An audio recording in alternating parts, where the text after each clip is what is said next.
Thanks.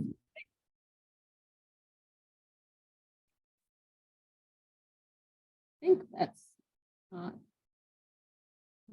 in my hair. Okay, awesome. This is everyday life for me. All right, got it. Okay. So if you can't hear me, just kind of go like this, and I'll try to talk as loud as I possibly can. But we will go ahead and get started. So I've given this talk several times, but today is the first day where I've switched it around. I've added some things, and so I'm not going to read off of my paper. I'm going to just kind of wing it. And I hope that it goes as smoothly as it does in my head. But the Chaucaco Creek is actually located. Nope. Okay. The Chaucaco Creek is actually located, it's a branch off of the Purgatory River. And so for those of you who don't know, the Purgatory River is located in southeast Colorado. It kind of runs off of it. It's a tributary of the Arkansas River, and it kind of merges there by the John Martin Reservoir, or what is the John Martin Reservoir today. And Chaucaco, you can see right down here, it's actually cut off in my slides, where it says Medina site is the branch that it's located off of. So you can see all those red rock canyons. The geology is quite different down there. And the reason why we decided to work there, here's another branch. So you can see it's another map. So you can see Purgatory River, and then the Chaucaco kind of branches off into these red rock canyons. And it's just south of the Comanche grasslands. And then right here to the west is the Pinyon Canyon maneuver site. So this is what it actually looks like on the ground level. This is from the top of the mesa looking down into the Chaucaco Creek. And like I said, the geology down there is quite different. And part of the reason why we ended up working down there is a colleague of mine at Otero College, who's actually a geologist and paleontologist and does fossil research, had been doing some survey work out there for several years. And he had been running a science camp out there with Otero students. And they actually were finding dinosaur footprints. They found the jawbone of this fossilized sphenodont that was actually a new species. So they were really excitedly working down there. And while they were working, so here's another image of what those red rock canyons actually look like. While they were working down there, they were actually finding a lot of surface artifacts that were archaeological, not just fossil specimens. So you can see here, this is the Bridger Basin zebra chert. And for anyone who's actually been to the UC Boulder Museum, there's a collection of these artifacts that were found in Colorado, but this chert is very specific to Wyoming. And the sample that they have in UC Boulder Museum is actually a paleo. And so my colleague, Mark Corbitz, came to me and some other researchers, and he said he wanted to do an archaeological field school and kind of join forces. I was at Trinidad State College at the time, and he wanted to join the colleges together and do kind of a joint geological archaeological field camp for our students and do like a science 101 class. So we got together, we decided to go and do that. And everyone was really interested in paleo, finding paleo points, because we had some of the zebra chert. And Dr. Robert Campbell, who had originally worked at the Medina shelter in the 1960s, sorry for anyone on screen, I'm kind of moving away from the camera. He had guessed that there was probably paleo Indian sites in this canyon as well. So he had worked there in 1964, and they stopped their excavations because he was doing his dissertation project, and he never did find paleo, but he was pretty convinced that it was down there in the excavations if he just had the time to dig deeper. And like most people who have done a thesis project or an archaeological project, you usually run out of time and money before you hit the really old stuff. So that's what ended up happening to Dr. Robert Campbell, but he always wanted to go back to Medina and see if there was paleo stuff there. So that was part of the reason why we decided to focus on the Medina site. And I'll just go back to the slide. And also because of the preservation. So when Campbell was digging there in the 1960s, they found things like yucca twine, maize, corn cobs, squash. They found a lot of organic materials. And as we know, having those preserved materials is quite rare, and it's also pretty easy to date, right? And so that's part of the other reason why we chose to focus on this rock shelter site. Am I still at a good volume? Perfect. Okay, awesome. So this is what it looks like from the aerial view. We went back to Campbell's maps in his dissertation and kind of broke this one section of the Chaucaco Creek into different sections, and we focused our excavations on this area right here. So this is actually what's known as the Medina site, in this little curve in the shadow, and the rock shelter measures about 300 meters across from end to end. And we went back to Campbell's original excavations. We checked out the artifacts from the UC Boulder Museum where they were being housed. And we looked at the artifacts, his old field notes, and we tried to come up with a game plan of where we wanted to put our excavation units, where we thought would be the most productive. So these were, we separated the site back into sector A, B, and C based on Campbell's original research.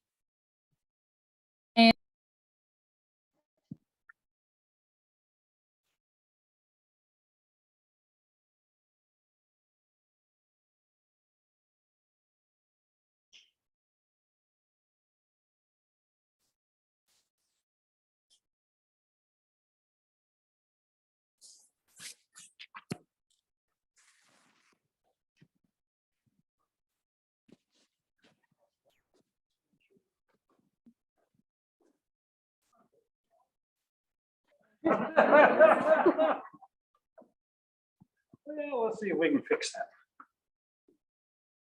But while he's working on that, I'll just focus on the picture. We can look at this beautiful view. So you can see here, this really pretty red rock canyon, and then the shelter in here. And we did this excavation at the end of May and early June.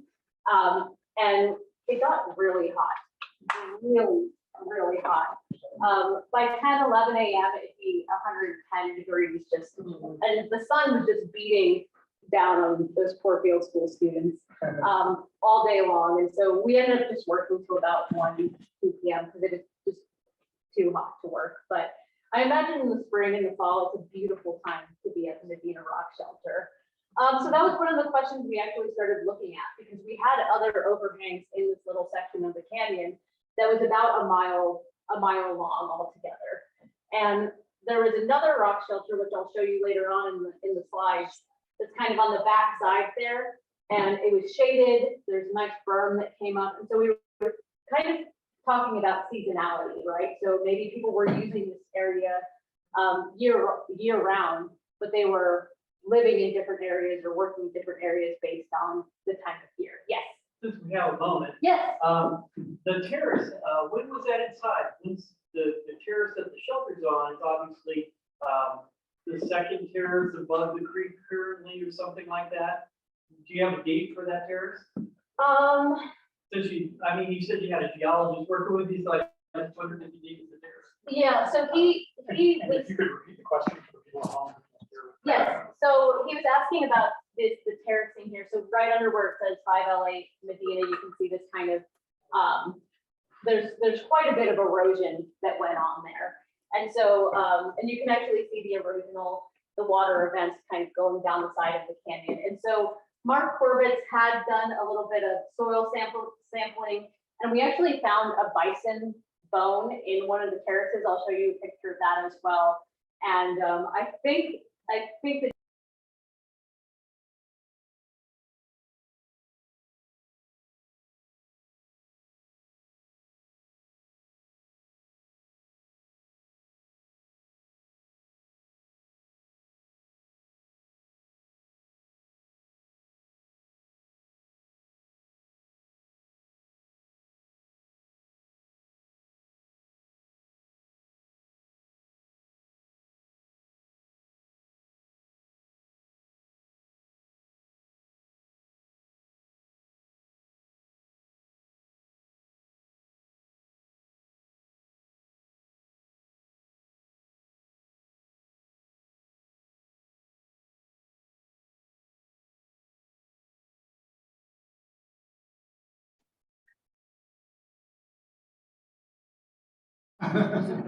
As part of the process, we lost Zoom is what happened.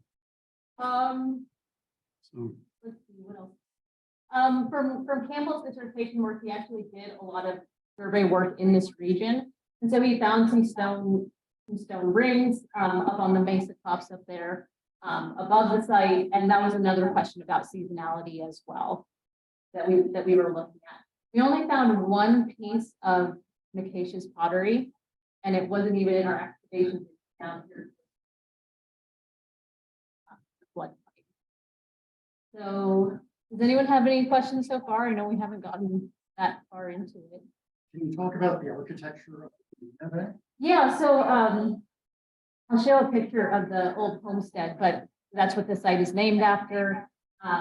Medina was a homesteader in the 1800s, and that's actually the corral that he kept his cows, some of his cattle in. And then there's also some cool cowboy rock art in this canyon as well that dated that time period. Is it working? finding out. Is it working, John? You're fine. You got that video now. Okay.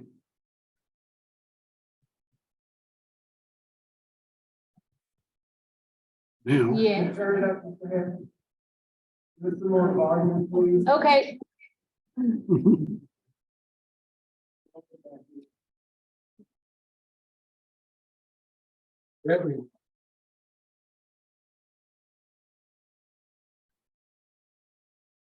I can give you, so this was the first time the colleges had done a field school and had worked together. We had about 8 undergraduate students with us.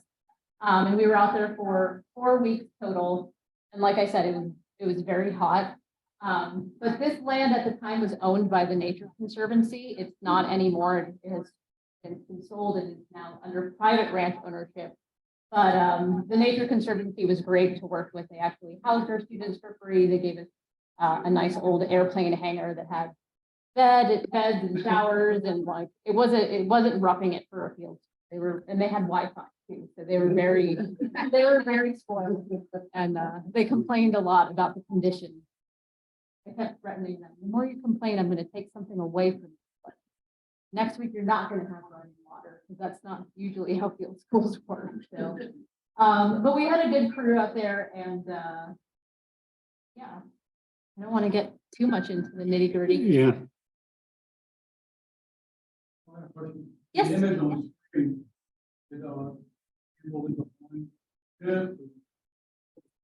where's his screen? So one of them was in here, which is close to where we put unit 2. His notes for unit 2 weren't as good as they were for unit 1. And so we actually put our unit 1 right where his ended. We were able to we actually found an old stake and an old can of beans. So we knew we were in the right spot. But yeah, we triangulated that pretty well, which was intentional. And so that would have been here, which is right off. Yes.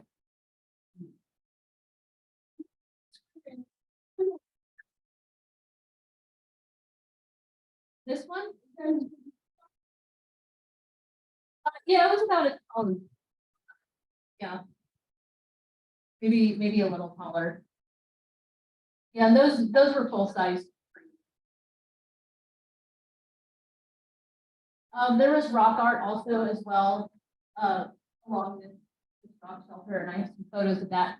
Somebody at dinner was telling me they actually were with Lohendorf when he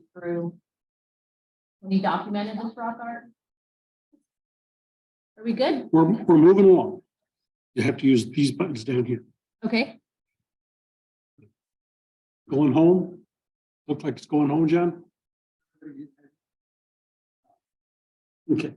All right. I can't complain if you're not. Yeah, just use your arrows. It seemed to be okay. Okay, awesome. Sorry about that. So, Sorry about that. I'm cheese.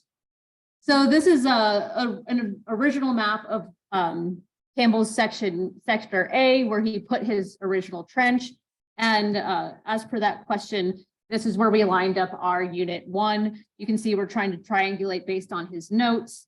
And what else was nice was we had this comparable photo and the cliff face hadn't changed that much. I'm afraid to touch the, I'll just point. So you can see here on the cliff face. There in this photo as well. So we were able, based off of that and some of his descriptions, to really line up where we put our unit. And the best thing I love about this picture is posted in 1964 in Southwest Moore. And those 2 people digging were 18 years old. They were local ranch boys, Ronnie and Jackson and Everett Jackson. And they actually came out to visit us, and they're in their 80s now. And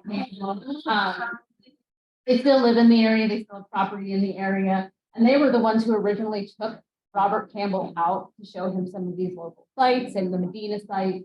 And so it was really great to have their family and children come out while we were doing the excavations and tell us stories about when they were digging with Robert and some of the other sites in the area. So that was a nice little circle back around. Okay. So there's Campbell's original stake from his unit 1 that we were very, very excited about. We were so excited we actually bagged it, made it because it was an artifact, right? So we bagged it, and I was pretty excited because we knew we were in the right spot. So we were able to, as we started digging, we started finding a lot of hearths, which is what Campbell had originally documented. In unit 1, we found 3 different hearths at 3 different levels. But we also found a lot of disturbed soil as well. So as I mentioned, the top layer had been completely washed away. And then this was actually a domestic pit that had been dug. So it was very productive as far as artifacts. But you can see, I don't know if you can see these dark holes on the side there. It was like a labyrinth of gopher. And so the stratigraphy in this unit was pretty destroyed because of that. There was a very happy rodent that had spent many years destroying the stratigraphy. So but we did find a lot of really cool artifacts that everyone was excited about. But a lot of our projectile points, we found archaic points with more modern points, and so our stratigraphy is kind of a mess because of this rodent. But things like bone awls, monos, metates, stakes, still in situ as well, and yucca twine fibers. We were finding a lot of the same materials that Campbell found. Obviously, not that different, but you can see there to your left, there's a wooden fire starter that was very preserved. You can see the holes there in the burning. And that pebble of salt was actually found on that stone blade, and it was in situ facing the east. So somebody had purposely placed it like that. Monos and post holes still in situ as well. And then that's how that stone blade and the salt pebble had been found. So not sure exactly what the meaning of that was. Salt was not, there wasn't a local salt quarry in that area. So to find that there with the blade, it was most likely significant, right? This was from unit 2, and the stratigraphy was a lot better there. It was a lot better preserved. And then that point actually dates to the early archaic period. So we were finding, like I said, a mixture of different period projectile points as well. Some really nice bone beads, and then quite a bit of lithics. And then that's actually a better photo of the gopher holes and how busy he was just going through stratigraphy. So we weren't very happy about that, but so along with the excavations, we also did a lot of survey work in the area, comparing Campbell's original field notes, and then, as I mentioned, talking to the local ranchers, and kind of just exploring these other sections of the site. And we were really looking at themes of seasonality. So as I mentioned here, but where it says sector H up above in that bison bone shelter, it was a good 30 shaded the whole time. So all the students wanted to do a lot of survey in the bison bone shelter. They thought it was just all the cool artifacts were going to be there, right? So they were always volunteering to help us survey bison bone. And then this is just another photo of what the basin looks like, that floodplain looks like, as well as that's the foundation of the original Medina homestead, which was about 200-300 meters from where we were digging. And then again, just some more of those red rock cliff faces. It's a really beautiful, beautiful ranch. And then quite a bit of rock art, and most of the rock art was depicting animals, sheep and deer, and hunting scenes as well. And then those are some photos from Larry Lohendorf had gone out there in the 1990s and originally documented a lot of this rock art. And unfortunately, quite a bit of it is, like I said, with the floodplain going down the rock shelter, a lot of it is really starting to fade away.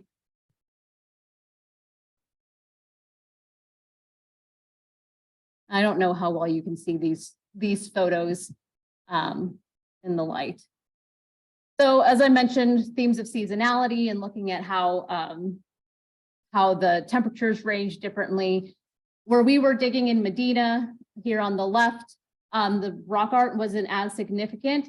In sector G, there was actually quite a bit of evidence of there was much more rock art, and then we've actually found more surface domestic artifacts, things like metates on the surface. And we found quite a bit of wild growing squash and other plants, which could have been remnants from when people were actually living in this region.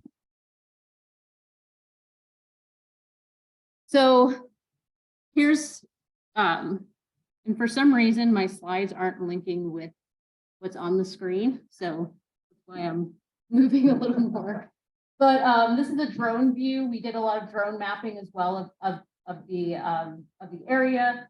And this is just to the north of, just to the east of Unit 2. And the flags in there, which you probably can't see, mark the location of that bison bone that was found. And Mark was really, really excited about it. It was found just about 3 meters below the surface.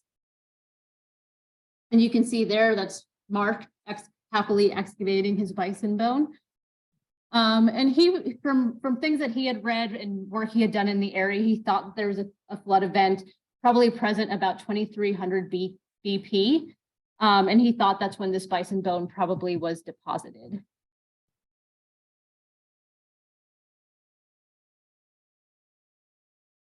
There we go. We also had, this is from a post hole that was found in situ at the site next to a large grinding stone.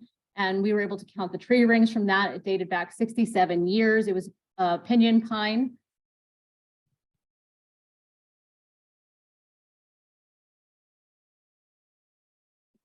And the difference, as I mentioned before, with the depositional events, you can see here, this is our Unit 2. We were able to get down 110 centimeters below datum here because the soil was a lot clayier and a lot more, it was a lot sturdier. It didn't collapse nearly as much.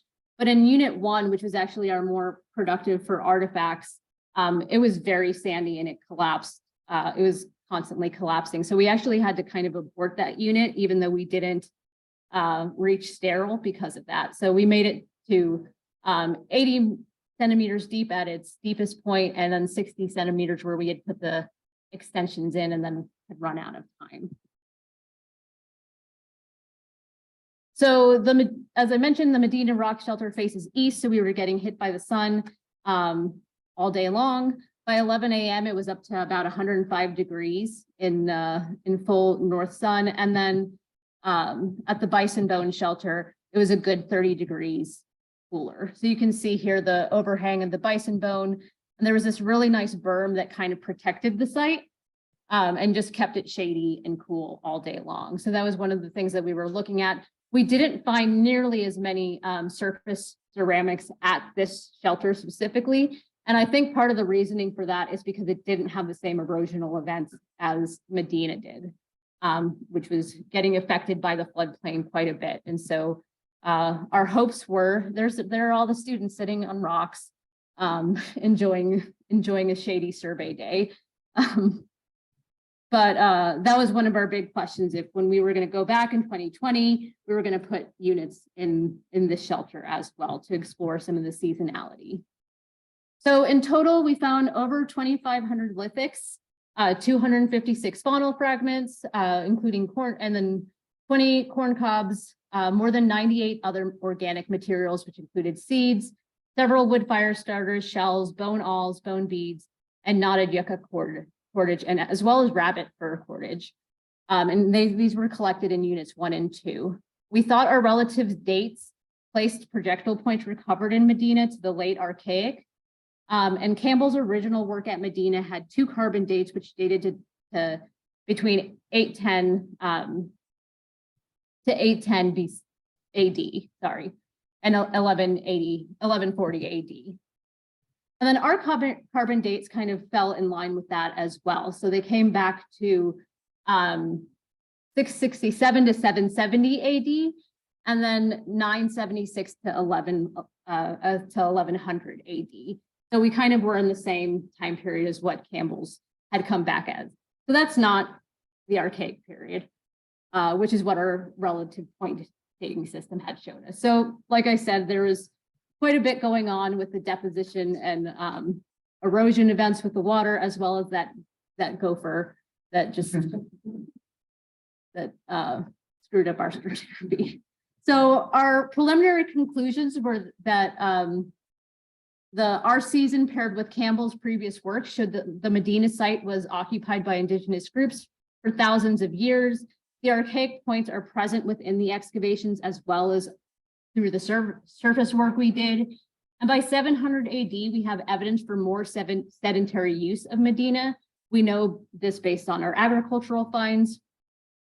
And these groups were most likely associated with fish cultural groups, just from some of the work that Campbell had documented with stone circles up above on the mesas. We think most likely those horticultural groups.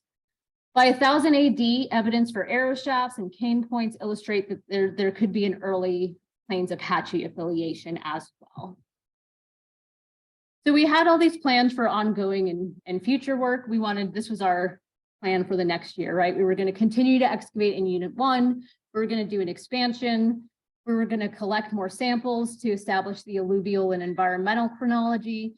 And then we were going to begin excavation in the Bison Bone Shelter. This was the nice shady shelter, to determine a more complete cultural chronology of the Chaucaco Canyon.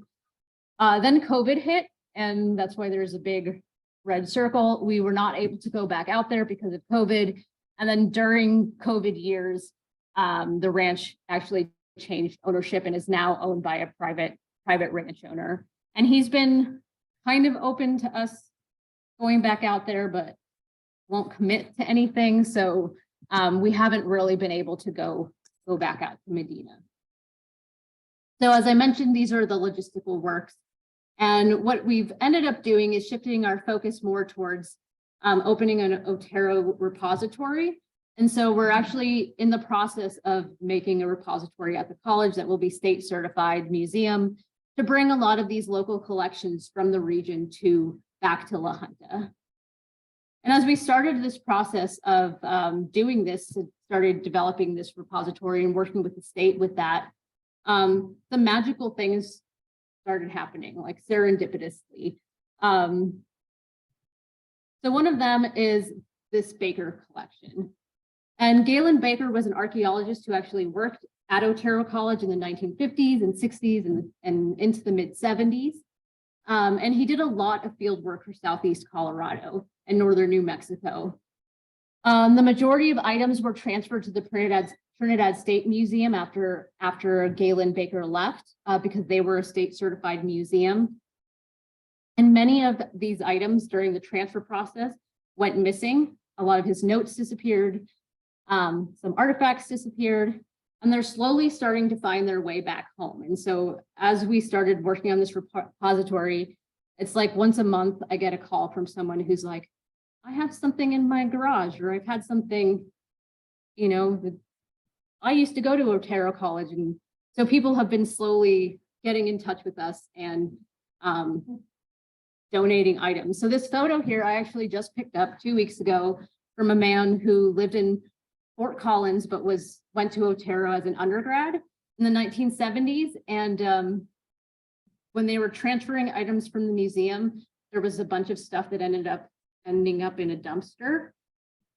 And he and the old biology professor there were like, why are these things in a dumpster? So he kept them and has held on to them for the last 4 decades. And then when he found out about this repository, he called me one day and he's like, I have all these boxes of things from Galen Baker. Do you want them? And I said, yes. And so now I have those things as we build this repository, which is really great because you can see there are some artifacts there. But I'll show you in a second, most of those boxes are not artifacts.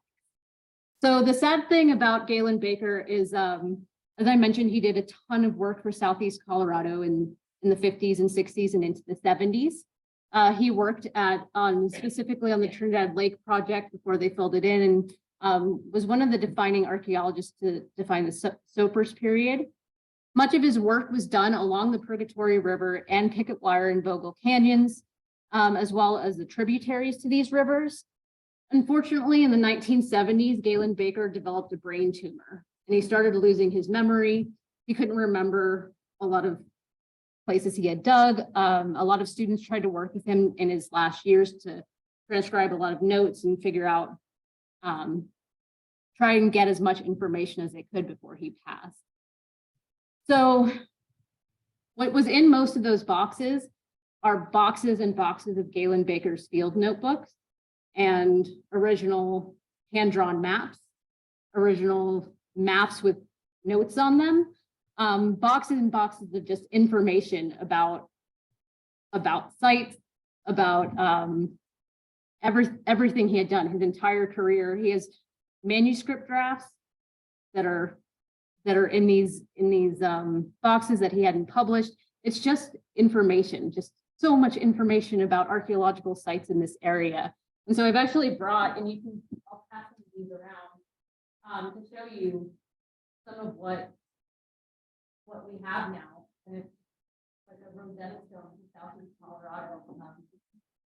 Field notebooks, and it's like archaeologist Christmas. So what we're really interested now is what I'm really interested in is Episcopal phase sites. And so I know you take a lot of field trips, and a lot of you have visited like the Kramer site and Snake Blakely site. Those are Episcopal period sites, and it's really defined by, so that's what we know about Episcopal right now. So you can see there, La Junta is kind of outside of that cultural box right now, and much of the Comanche grasslands and much of this area that's owned by private ranch owners, it's not in that green polygon, right? That's marked as Episcopal. But a lot of Galen Baker's work is outside of that as well. And so trying to pair together and piece together where a lot of these missing sites are, based on what artifacts we have, is our next focus. And so you can see here, these are the type sites for Episcopal culture, the Snake Blakely site and Kramer site. They're located in the Episcopal Canyon, not far from here. And then I've been taking some field trips out with local ranchers in the area. And you can see these are very similar style architectural sites just outside of La Junta. Stone circle sites, standing stone pillars. This is an aerial image of one of those sites that I visited just a couple weeks ago. And you can see there, I don't know if you can see. Stone here. It's about 19 meters of one of those stone walls across. This is from the Kramer site, a map of the Kramer site. And then you can see those red circles kind of we have a very similar pattern, right, of those circular walls. I'm sorry, it's not showing up that great. So in some of the other boxes that were donated, there's quite a bit of ceramics, which is pretty rare to actually have. And we have a box of just a Pishipa phase ceramics. So trying to match those notes to those ceramics is going to be one of our challenges. So if anyone has a lot of time and likes reading field notebooks from the 1960s, you are welcome to come to La Junta anytime, and I'll put you to work helping piece together this big puzzle that we now get to solve. So that's the currently what we're working on, and I'm pretty excited about it. This is the new development.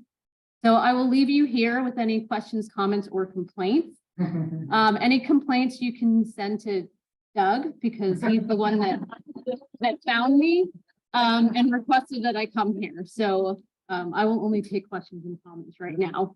Yes. We had a question on the aspect of the state, what part of that? The Medina site. Yeah, it faces east.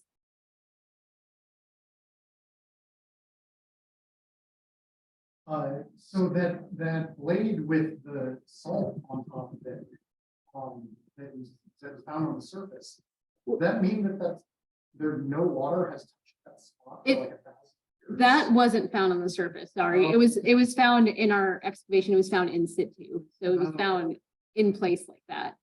But that was about 20 centimeters. I would say 20 centimeters below our datum point.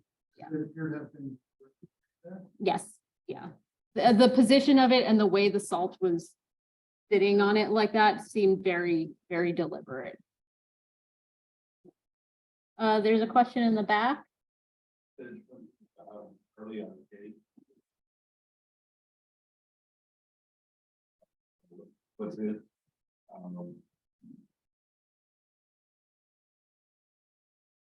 Where is it?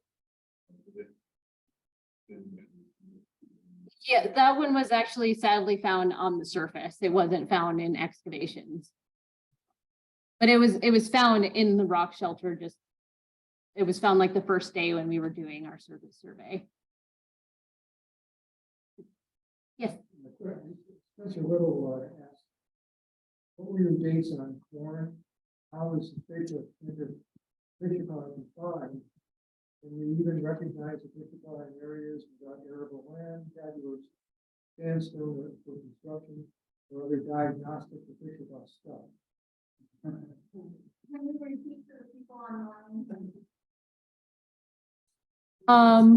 So we only took 2 carbon. So the question was what our dates were and how do we define a Pishipa?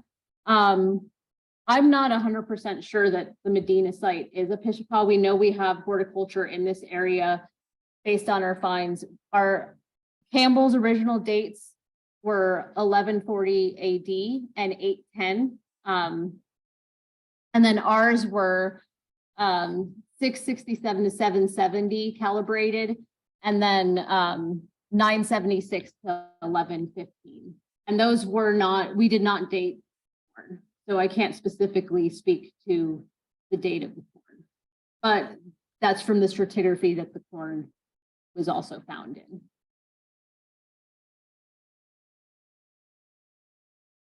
Yes. So, chemistry or anything, but it's possible to sort the salt? Yes, yeah. And actually we have a chemist on campus and we have a PXRF machine. And so he excitedly wants to do that. He also excitedly wants to do everything.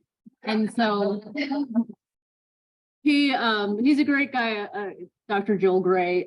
He just has so many projects going on. So when we came back from the field school, he's like, yes, I'm going to source everything. And then we're going to get, yes, yeah. We will get.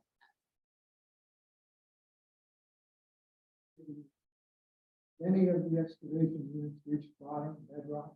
No. We actually ran out of time in the field school. And as I said, the unit 1 was so sandy that it just kept collapsing into itself. when we got to 80 centimeters, and we hadn't reached sterile yet at all.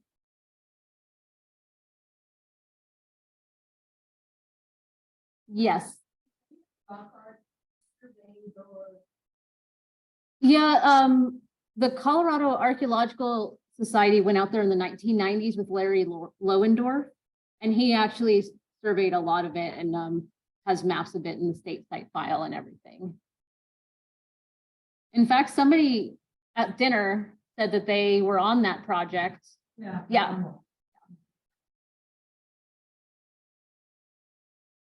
I think that up more, Mm-hmm. and then that one of my drawings. Well, we will bring it back up here. That's right. That's right. Carla and Warren. People remember? Yeah, that is not. Is that one yours? No. I really don't think so. Now that I look at it, there was a mountain line, but not goes that level. So I think I'm gonna take that. Okay. Come on, Ann, they're not that bad.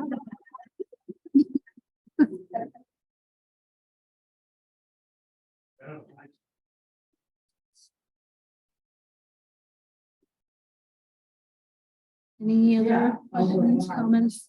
That deal. All right.